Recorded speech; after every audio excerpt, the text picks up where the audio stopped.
Adverbial clause বিষয়টা আমরা শিখবো। অ্যাডভার্বিয়াল ক্লজ বিষয়টা কি? অ্যাডভার্বিয়াল ক্লজ হচ্ছে সেন্টেন্সে ব্যবহৃত সাধারণত অ্যাডভার্বের মতো কাজ করে। সো আমরা এটা সবাই জানি, যদি অ্যাডভার্বের মতো কাজ করে থাকে তাহলে এই চারটা জিনিসের অ্যান্সার তো সে দিবে। কি কি? হোয়েন, কি কি অ্যান্সার দিবে? When, where, how and why. তো আমরা একটা এক্সাম্পলে যেতে পারি এখন। ধরো আমি যদি বলি এরকম,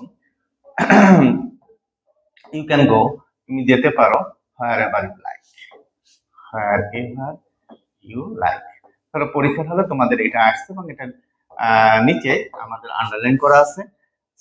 এটা কোন ফ্রেজ বা কোন ক্লাস? এখন ফ্রেজ কেন ক্লাস কেন এটা তো নিশ্চয়ই তোমাদের ভাইয়ারা বা কোচিং শিখাই দিচ্ছে। তো যাই হোক, তো সাধারণত মাথায় রাখবা অ্যাডভার্বিয়াল ক্লজ ভার্বের পর পরে বসে, ঠিক আছে? ভার্বের পর পরে বসে।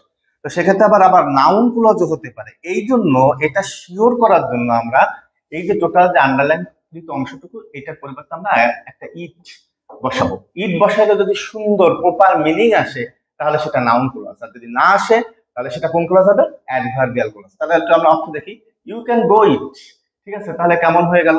তাহলে এটা ডেফিনেটলি নাউন ক্লজ না, তার মানে আমি চোখ বন্ধ করে বলে দিতে পারি এটা অ্যাডভার্বিয়াল ক্লজ। এখন শুধু এতটুকু যদি তুমি জানো তাহলে পরীক্ষার হলে তুমি সম্পূর্ণ প্রপার অ্যান্সার করতে পারবা না। সেক্ষেত্রে আমাকে যে কাজগুলো করতে হবে, এর আরো কিছু ফাংশন আছে, যেমন time, place, purpose, condition, cause, result and comparison. একেবারে ছোট জায়গায় বানায় ফেলো। এই যে কয়টা জিনিস, এই কয়টা জিনিস সে তোমরা যদি একেবারে ছোট জায়গায় থাকে তাহলে তোমরা বুঝতে পারবা। যেমন সময়, স্থান, পারপাস মানে উদ্দেশ্য, কন্ডিশন মানে শর্ত, কজ মানে কারণ, তারপরে হচ্ছে ফলাফল ইত্যাদি। ওকে, তাহলে এতটুকু আমাদের ইনশাল্লাহ মাথার ভিতরে ইয়া হয়ে গেছে, সেট হয়ে গেছে। এখন আমরা দেখবো যে আমরা অ্যান্সার পারি কিনা, সেই জিনিসগুলো আমরা এখন দেখবো। তো আসলে আমরা একটু প্র্যাকটিসে যাই। প্রথম কোশ্চেন কি আছে এটা তো আমি অলরেডি করাই দিলাম। You can go where ever you like, you can go where ever you like. তাহলে এবার আমরা একটু অ্যান্সার করার চেষ্টা করি। যে দেখো এখানে কিন্তু ভার্বের পরে আসছে, কি আছে? হোয়ার এভার ইউ লাইক না? তাহলে আমি বলছি ভার্বের পরে যদি থাকে আমরা একটু ইট বসায় দেখার চেষ্টা করবো। ইট বসায় দেখি কি ইউ ক্যান গো ইট হচ্ছে না। সো এটা চোখ বন্ধ করে আমি বলতে পারি এটা অ্যাডভার্বিয়াল ক্লজ। এবার আসো, এখানে আমি একটা টুইস্ট রাখছি, সেটা হচ্ছে you know where, he knows where I will go. সে জানে আমি কোথায় যাব। এখানেও কিন্তু ভার্বের পর পরে আছে, খেয়াল করছো? বাট এখানে যদি আমি একটা ইট রিপ্লেস করি তাহলে কিন্তু সুন্দর অর্থ আসে, হি নোজ ইট। সো এখানে আমি অ্যাডভার্বিয়াল ক্লজ রাখা সত্ত্বেও একবারে আমি শিখে গেলাম এটা নাউন ক্লজ। এই জন্য আমি এখানে অপশনে আমি নাউন ক্লজ রাখি না। তাহলে এটা কি ক্লজ?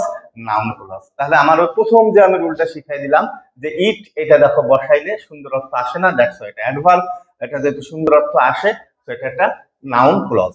এবার আসো আমরা আরো কিছু কোশ্চেন দেখি। আমরা আরো কিছু কোশ্চেন দেখবো, সেটা কি কি আছে একটু দেখি। যে after the rain stop will go to the park. এখানে আফটার দ্য রেইন স্টপ, এখানে তোমার আন্ডারলাইন করা আছে, তাই না? আফটার দ্য রেইন স্টপটা আমাদের আন্ডারলাইন করা আছে। এখন এটা আমরা দেখবো।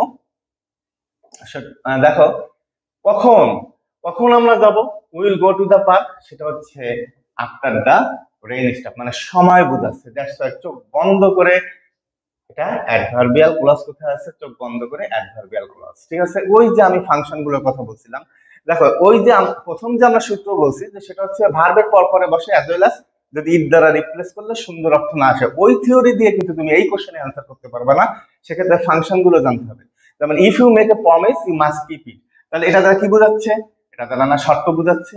তাহলে শর্ত যদি বোঝায় সেটা কোন ক্লজ হয়? শর্ত বোঝালে সেটা অ্যাডভার্বিয়াল ক্লজ হয়। That's it. এবং অবশ্য কিছু কিছু প্রিপোজিশন ফ্রেজ আছে সেগুলো অ্যাডভার্বিয়াল ক্লজ হয় অনেক সময়, যেগুলো ভার্বের পরে বসে। যাই হোক, তাহলে আজকে এই পর্যন্ত। Thank you so much, best of luck. পরবর্তীতে আমরা অন্য কোনো টপিক নিয়ে আমরা আলাপ আলোচনা করবো। Best of luck, thank you.